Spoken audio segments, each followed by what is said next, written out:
Shorts में हमने बात की बजट 2026 के सस्ते और महंगे सामानों की लिस्ट की। अब समझते हैं इस घोषणा के पीछे का पूरा आधार और टाइमिंग का सच। सबसे पहले कंफ्यूजन दूर करते हैं। बजट में जब सरकार कस्टम ड्यूटी घटाती है तो आम आदमी को लगता है कि अगले दिन से ही दुकान पर सामान सस्ता मिलेगा। लेकिन सच्चाई ये है कि बजट का असर सिर्फ नए स्टॉक पर पड़ता है। दुकानदार के पास जो पुराना स्टॉक पहले से पड़ा है वो आपको पुरानी कीमत पर ही मिलेगा। दूसरा पेच ये है कि ड्यूटी घटने का फायदा ग्राहक को देना है या नहीं, ये पूरी तरह कंपनियों पर निर्भर करता है। कई बार कंपनियां दाम घटाने के बजाय अपना मुनाफा बढ़ा लेती हैं। अब बात करते हैं उस लिस्ट की जिसका असर आप पर पड़ेगा। सस्ता क्या हुआ?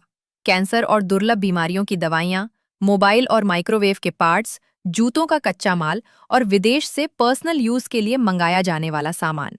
विदेश यात्रा पर टीसीएस 20% से घटकर 2% हो गया है, जो मिडिल क्लास के लिए बड़ी राहत है। महंगा क्या हुआ? शराब पर टीसीएस बढ़ गया है और शेयर बाजार में फ्यूचर एंड ऑप्शन ट्रेडिंग पर एसटीटी बढ़ा दिया गया है, जिससे अब हर सौदे पर ज्यादा पैसा देना होगा।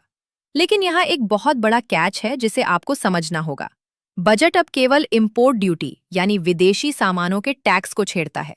आपके घर का 90% सामान जैसे दूध, दही, कार, सीमेंट, इनके दाम बजट नहीं बल्कि जीएसटी काउंसिल तय करती है। और जीएसटी काउंसिल की मीटिंग साल में कभी भी हो सकती है। उसका बजट से कोई लेना देना नहीं होता।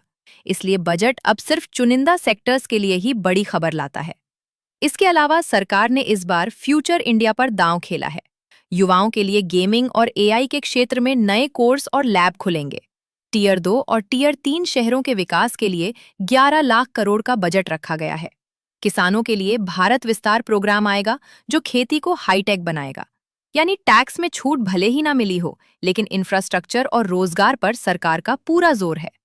टैक्स स्लैब में बदलाव ना होने से क्या आप निराश हैं या सस्ती दवाओं और गैजेट से खुश हैं? इस बजट को आप 10 में से कितने नंबर देंगे? कमेंट करके जरूर बताएं। ऐसी ही ताज़ा खबरों के लिए सब्सक्राइब कीजिए और देखते रहिए ऑल द ट्रूथ।